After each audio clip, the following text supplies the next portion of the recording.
You liking Canelo versus Crawford? Well, I'm a giant Crawford fan because I think he's the best switch hitter since Marvin Hagler. I'm a giant Crawford fan because I called his coming out fight against Bradis Prescott He's and special. then various other stepping stones throughout his career. Shocking reaction of Joe Rogan after seeing the newly leaked training footage of Terence "Bud" Crawford, and his comments are sending shockwaves through the boxing world. Come on, yeah, get it, yeah, get it, yeah, get it, yeah, get it, yeah, get it, yeah, get it, get it. Oh, yeah, move out the way, yeah, move out the way, yeah, move out the way, yeah, move out the way, yeah, yeah. While many fans expected Crawford to be quietly preparing or even playing catch-up at this higher weight, Rogan's analysis paints a very different picture. Crawford isn't just ready, he's looking dangerous. I also think he's one of those guys that if you tell him he can't do something, he wants to show you and shock the world. 1,000%. Absolutely right. I also think Canelo is slowing down, and Canelo is more of a one-punch fighter now than the combination fighter he was when he was younger.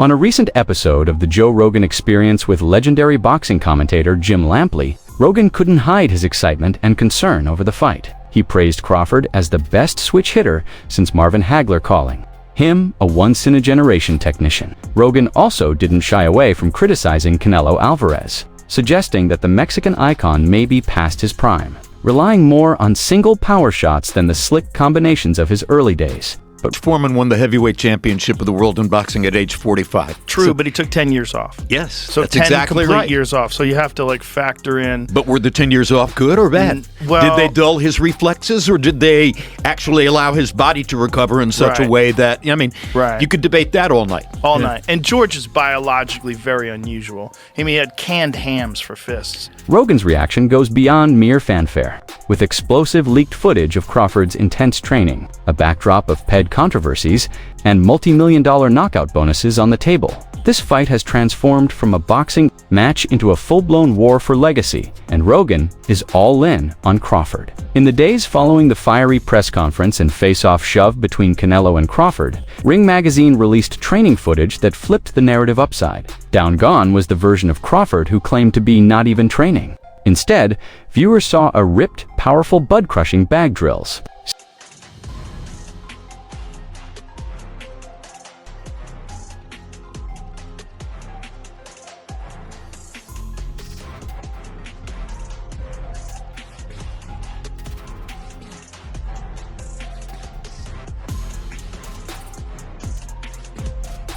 Snapping sharp combinations in shadowboxing and looking fully adapted to the 168-pound frame. His footwork was fluid, his stance switching seamless, and the power in his punches eye-opening. Joe Rogan's reaction came quickly. In his conversation with Jim Lampley, Rogan gushed, "I'm a giant Crawford fan. I think he's the best switch hitter since Marvin Hagler. He's just that good. He's special." You liking Canelo versus Crawford? Well, I'm a giant Crawford fan because I think he's the best switch hitter since Marvin Hagler. I'm a giant Crawford fan because I called his coming out fight against Bradis Prescott He's and special. then various other stepping stones throughout his career. But he didn't stop there. Rogan dug into the matchup itself, noting that while Canelo remains a fearsome puncher, his style has shifted over the years. Canelo is slowing down. He's more of a one-punch fighter now, not the combo guy he used to be. That makes this fight way more interesting. Still, he added a word of caution. "I just hope Crawford's big enough to keep that dude off. Him Canelo hits like a truck. Man."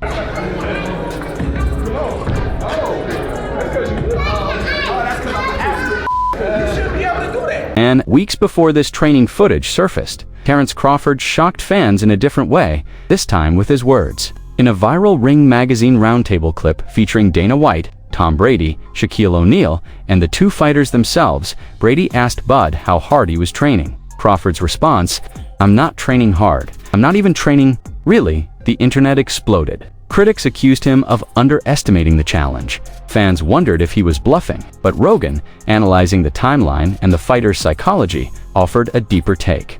Which brings us to Crawford, which I think is really interesting. The Crawford-Canelo fight.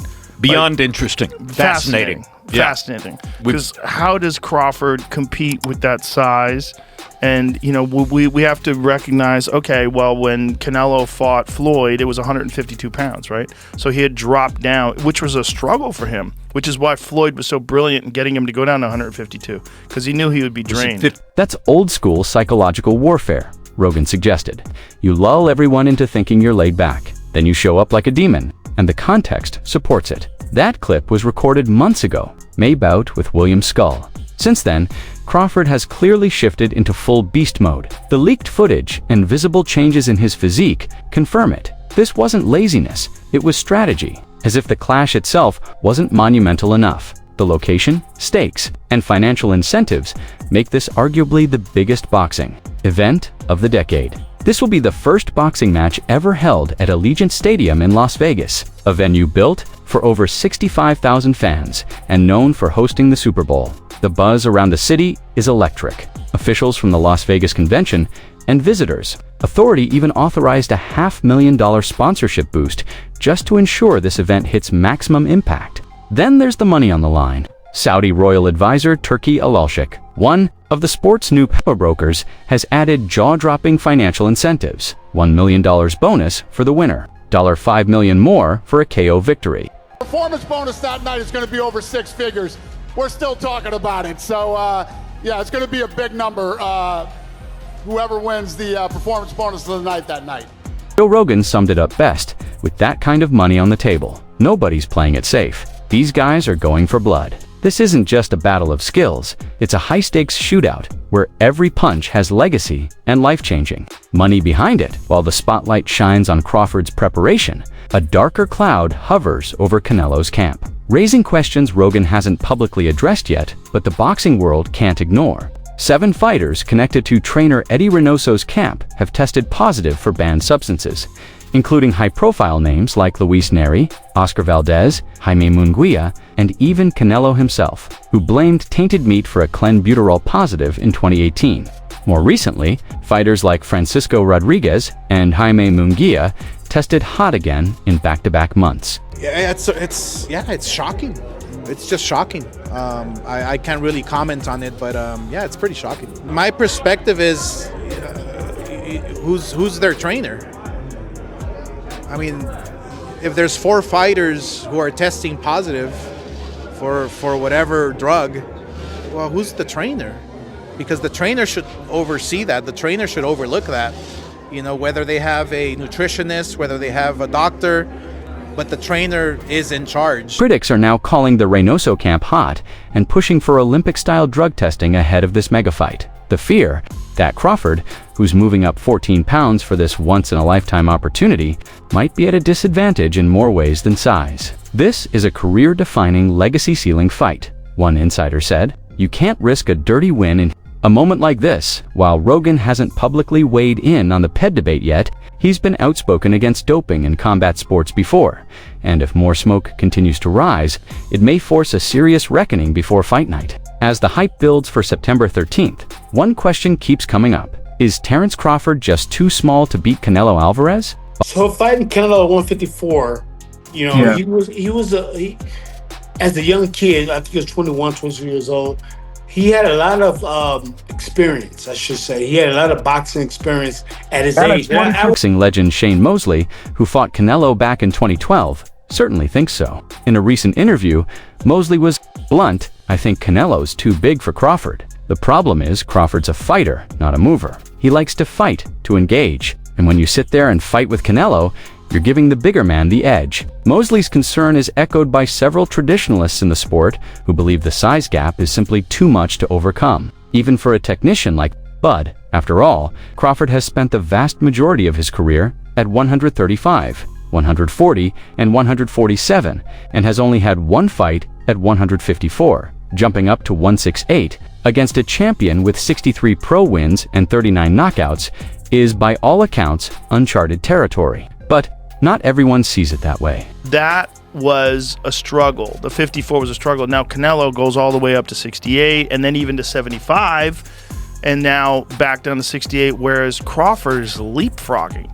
He's going... Joe Rogan, who studied combat sports from every angle, believes that skill and strategy can still trump size if the fighter is special enough. And in Rogan's eyes, Crawford is just that. He's slick enough, smart enough, and seasoned enough to avoid the danger. He's not just fast, he's cerebral. Crawford makes adjustments in real time. If anyone can shock the world, it's him. Rogan isn't alone. Timothy Bradley, who knows both men well, has voiced strong confidence in Crawford's footwork, defensive IQ, and ability to manage distance.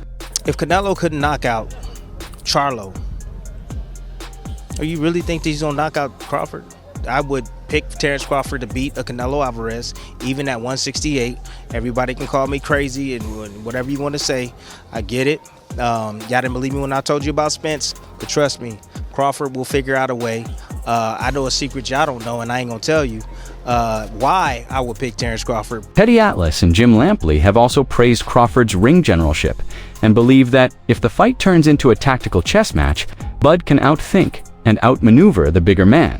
The truth is, this is the kind of stylistic clash that divides even the most seasoned experts, and that makes it all the more intriguing. Beyond the dollars, the venue, and the drama, what's truly at stake in this fight is history, the kind that could redefine what's possible in the sport. If Terence Crawford defeats Canelo Alvarez, he won't just win another belt. He will do something no male boxer in history has ever done. Become the first male fighter to become undisputed champion in 3 different weight classes. Capture titles across 5 divisions, from lightweight all the way to super middleweight. Improve his record to a flawless 42-0 with 32 knockouts and victories over elite names in nearly every weight class he's touched. And he wouldn't just be beating any champion. He'd be beating Canelo Alvarez, a 4-division world champion and reigning undisputed king at 168. He goes to He's super goes middleweight. 47 to 54 and now to 68. And the Madrigal fight in 54 is a difficult fight. Yeah.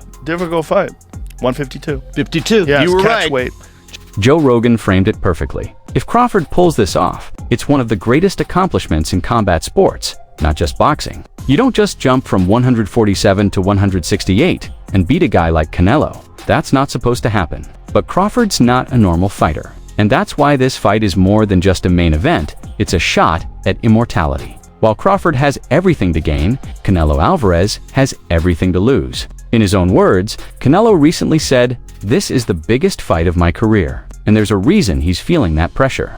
Losing to Floyd Mayweather at age 23 was dismissed as inexperience. Being outclassed by Dimitri Bivol was seen as a failed attempt at light heavyweight. But losing to a smaller man who just moved up from 154 and had one fight at that weight, that's different. A loss to Crawford would be hard to explain and harder to erase. You hear when he says, make a good fight for the people, Terence. He's saying he hopes you don't run. And Turkey has a knockout bonus in this fight. And there seems to be something out there like the way for you to win this fight is to move, move, move. Is that true? Listen. Turkey, you need to put a small ring, the smaller ring in the... Behind the scenes, whispers suggest Team Canelo has requested a smaller ring, which would limit Crawford's ability to move, pivot, and box on the outside. It's a subtle but telling request, the kind that reveals just how much respect and maybe fear they have for Crawford's movement and rhythm. And while Rogan didn't comment directly on the ring controversy, he did raise a larger point. Will power win, or will skill and precision write history? That's the real question. Crawford has the tools. The question is, will he be allowed to use them? It's a question only the ring can answer. But the setup suggests Canelo knows this fight could define or derail his legacy. And Joe Rogan sees this moment as more than just a super fight. It's a clash of eras, of philosophies, of greatness. He believes Terence Crawford is built for this, not just physically, but mentally. The leaked training footage, the confident public demeanor, and the calm before the storm all point to a fighter who thrives under pressure and savors the count.